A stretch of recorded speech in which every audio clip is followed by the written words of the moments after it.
भक्तों, ओम नमः शिवाय, श्री शिवाय नमस्तुभ्यम, जय श्री महाकाल। जी हाँ भक्तों, क्या आपके भी घर में कोई ऐसा व्यक्ति है जिसका विवाह नहीं हो रहा? आप लोग उसके विवाह के लिए बहुत ज़्यादा परेशान हैं कि आखिरकार उसका जो विवाह है वो हो क्यों नहीं रहा। आपने बहुत ज़्यादा प्रयास कर लिया, आपने बहुत ज़्यादा पंडितों को दिखा लिया, बहुत ज़्यादा उसकी कुंडली मिलवा ली, लेकिन फिर भी उस व्यक्ति का जो विवाह है ना, वो व्यक्ति का विवाह का योग नहीं बन रहा। कोई न कोई अड़चन आ जा रही है, एंड टाइम में, लास्ट टाइम में सब कुछ क्लियर होता रहता है, लेकिन अंत वक्त में कुछ न कुछ ऐसा होता है कि उसका जो विवाह का है वो कैंसिल हो जाता है। आप लोग बहुत ज़्यादा परेशान है कि आखिर ऐसा क्या हो जा रहा जिसके कारण उसका जो विवाह है उसमें अड़चन आ रही है। तो आज का ये वीडियो मात्र और मात्र आपके लिए है। क्या करना है, कैसे करना है, पूरा आपको समझाने वाला हूँ। तो बस उपाय ध्यान से सुनिएगा, अच्छे से उपाय करिएगा।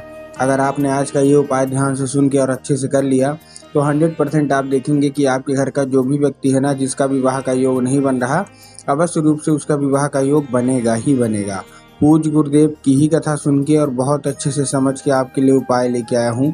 तो बस आपको ध्यान से उपाय सुनना है, अच्छे से करना है। अगर आपने आज का ये उपाय ध्यान से सुना, आप खुद ही देखेंगे कि उस व्यक्ति का सारा मनोकामना पूरा होगा। देखिए, हमको भी पता है, जैसे आपको भी पता है। देखिए, पूज्य गुरुदेव की जो कथा होती है ना, जैसा कि आपको पता होगा कि पूज्य गुरुदेव की कथा में लाखों की भीड़ होती है, आप सबको पता है, ठीक। और जब पूज्य गुरुदेव की कथा में लाखों की भीड़ होती है तो वहाँ जितने भी भक्त आते हैं वो क्या करते हैं, पत्र के द्वारा अपनी मनोकामना गुरुदेव तक पहुँचाते हैं, ये भी आपको पता है। तो अभी गुरुदेव की कथा चल रही थी, कुछ 3-4 महीना पहले की बात है। गुरुदेव की कथा चल रही थी और गुरुदेव की कथा में लाखों की भीड़ आई। जब गुरुदेव की कथा में लाखों की भीड़ आई तो उन्होंने क्या किया, पत्र के द्वारा अपनी मनोकामना गुरुदेव तक पहुंचाई। जैसे ही जितने भी भक्त ने अपनी जो भी मनोकामना थी गुरुदेव तक पहुंचाई, जब गुरुदेव ने पत्र पढ़ा तो वहाँ गुरुदेव ने देखा कि बहुत सारे लोगों की केवल एक ही मनोकामना है कि गुरुदेव, हमारा जो घर का व्यक्ति है उसकी जो मनोकामना है वो यही है कि हमारे घर का जो व्यक्ति है उसका विवाह नहीं हो पा रहा। हम लोग बहुत ज़्यादा प्रयास कर रहे हैं, लेकिन कोई ना कोई दिक्कत समस्या आ रही है जिसके कारण उस व्यक्ति का जो विवाह है वो नहीं हो पा रहा। कृपया करके कोई उपाय बता दें।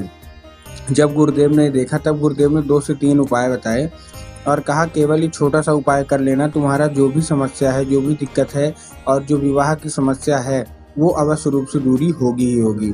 जब गुरुदेव ने क्या है उपाय बताए तो लोगों ने जा जाके इस उपाय को अपने घर में किया। और जैसे ही लोग जा जाके इस उपाय को अपने घर में किया, मात्र 1 से 1.5 महीने के बाद वो गुरुदेव की कथा में वापस आए।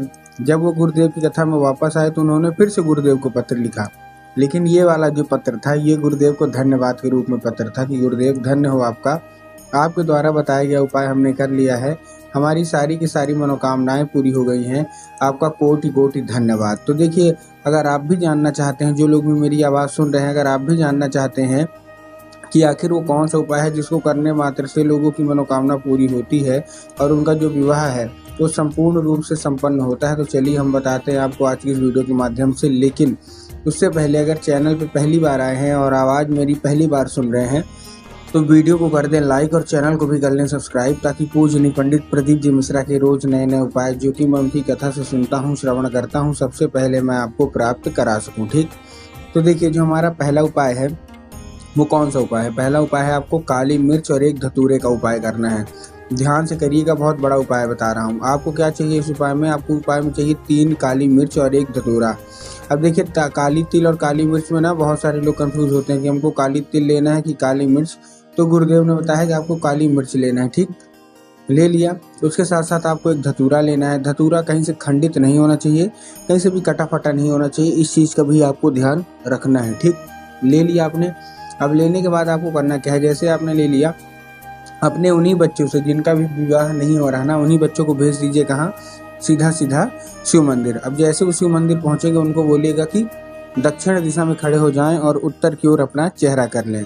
अब देखिए, दक्षिण और उत्तर में क्या है, बहुत सारे लोग कंफ्यूज होते हैं कि दक्षिण क्या है, उत्तर क्या है, हमको थोड़ा साफ साफ बताओ। तब गुरुदेव ने साफ साफ बताया कि आप जिस भी शिव मंदिर जा रहे हैं उस शिव मंदिर का जिधर साइड जलाधारी होगा आपको अपना चेहरा उधर साइड करके खड़े हो जाना है, ठीक। आप खड़े हो गए।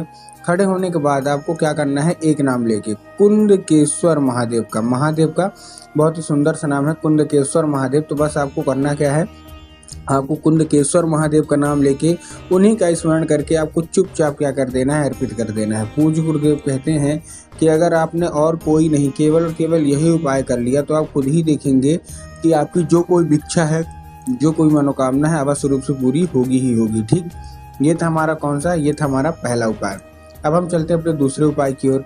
ये जो दूसरा उपाय है ये बिंदी का उपाय है। अब बिंदी का मतलब कैसे, जो महिलाएं लगाती हैं वो बिंदी नहीं, चंदन की बिंदी आपको ये उपाय करना बहुत ही बड़ा उपाय है। जिनका भी विवाह नहीं हो रहा, चाहे वो लड़का हो चाहे वो लड़की हो, विवाह में अड़चन आ रही है तो ये उपाय करें।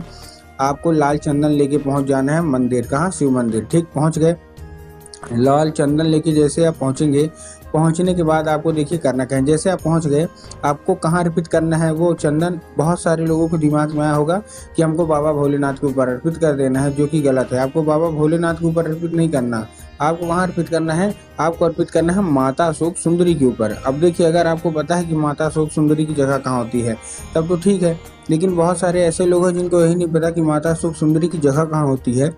तब गुरुदेव ने साफ साफ बताया है कि जो जलाधारी होती है, जलाधारी के दाएं मतलब राइट साइड में माता अशोक सुंदरी की जगह होती है। तो बस आपको करना क्या है, आपको बिंदी की जो चंदन है ना, दाहिने हाथ की कोई एक उंगली से क्या करना है, दाहिने हाथ की कोई एक उंगली से आपको 5 बार, कहाँ 5 बार माता अशोक सुंदरी के ऊपर मतलब टीके की बिंदी के रूप में लगाना है और अपनी जो भी इच्छा मनोकामना है वो मांगना है। जैसे अपनी मनोकामना मांगेंगे, बस हाथ मत धोइएगा। ठीक, मनोकामना मांगने के बाद आपको करना क्या है, मनोकामना मांगने के बाद आप खड़े रहिए और खड़े रहने के बाद 5 मिनट बाद आप फिर से उसी जगह में आपको क्या कर देना है, 5 बार टच करना है फिर से उसी उंगली से।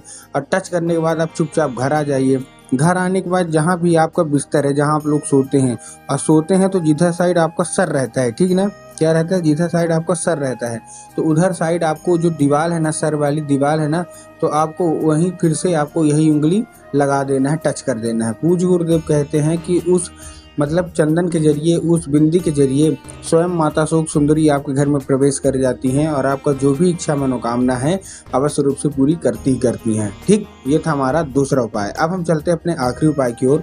ये उपाय ऐसा कि अगर आपने इसको कर लिया तो जिससे आप विवाह करना चाहते हैं उसी से आपका विवाह होगा। अब देखिए क्या करना है इसमें, आपको इसमें 11 लाल फूल लेने हैं। ठीक, 11 लाल फूल आपको लेने कैसे हैं, कोई सा भी ले सकते हैं, गुलाब ले लीजिए, गुड़हल ले लीजिए, जो भी आपको पसंद आए ना, आप 11 लाल फूल ले लीजिए। बस एक चीज़ का ध्यान रखना है कि फूल एक किस्म का होना चाहिए। मतलब आप गुलाब का ले रहे हैं तो केवल गुलाब का लीजिए, अगर आप गुड़हल का ले रहे हैं तो केवल और केवल आप गुड़हल का लीजिए, नहीं कि 2 फूल इसके ले लिए 2 फूल इसके ले लिए, ऐसा नहीं ले लिए, मतलब एक किस्म के ले लिए। ठीक है, पहुंच जाइए सीधे माता अशोक सुंदरी के ऊपर और जैसे ही माता अशोक सुंदरी के पास पहुंचेंगे आपको कुंडकेश्वर महादेव का नाम लेके, कौन से महादेव का सुंदर सा नाम है कुंडकेश्वर महादेव, तो बस आपको कुंडकेश्वर महादेव का नाम लेके उन्हीं का स्मरण करके आपको चुपचाप क्या कर देना है, आपको अर्पित कर देना है बस। पूज्य गुरुदेव कहते हैं मात्र 1 से 1.5 महीना करके तो देखिए, आप खुद ही देखेंगे कि चमत्कार होने लगेगा।